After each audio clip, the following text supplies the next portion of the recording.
ఈ ఇన్సిడెంట్ అయితే నా లైఫ్లో నేను ఎప్పటికీ మర్చిపోలేను. నా స్కూల్ డేస్లో అనుకుంటా, నేను 6th 7th క్లాస్ అనుకుంటా మేబీ. అంటే నా లైఫే కాదు, మ్యాథ్స్ అందరి లైఫ్లో ఇది అయ్యే ఉంటుంది. అంటే వర్షన్ ఏంది అని అంటే, సో టీచర్స్ మనం లేపి ఏదైనా ఒక పారాగ్రాఫ్ చదివిపిస్తూ ఉంటుండే లెసన్లో. అంటే నాది అప్పుడు వచ్చేటప్పుడు నేను 7th ప్లేస్ అనమాట. నా ముందు ఇంకా 6 మెంబర్స్ ఉన్నారు కదా అని చెప్పేసి నేనైతే ఆ పారాగ్రాఫ్ చూసి మొత్తం చదివేసుకున్నాను అనమాట. అంటే నాకు వచ్చే ఇదే పారాగ్రాఫ్ అని చెప్పేసి రో మారిపోయింది.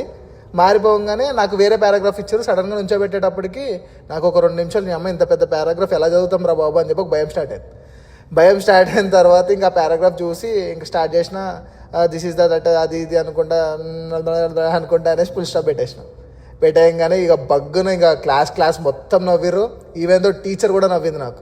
కానీ అది చాలా షేమ్ అనిపించింది నాకు, ఎందుకంటే చాలా పెద్ద పారాగ్రాఫ్ కదా. అంటే కొంచెం భయం ఉంటుండే, చదవనీకి వచ్చినా కూడా కొంచెం భయం ఉంటుండే. సో దాని తర్వాత ఇప్పుడు చూసుకుంటే నేను దగ్గర నా క్లయింట్స్ ఇప్పుడు ఎంతమంది అంతమంది క్లయింట్స్కి నేను తిరిగి సమాధానం చెప్తున్నాను. నేను ఒక కాంటెంట్ క్రియేటర్ని, మళ్ళీ ఇన్స్టాలో కనబడుతున్నా ఏం భయం లేకుండా. ఇది ఆల్ అబౌట్ ఎక్స్పీరియన్స్ అంతే.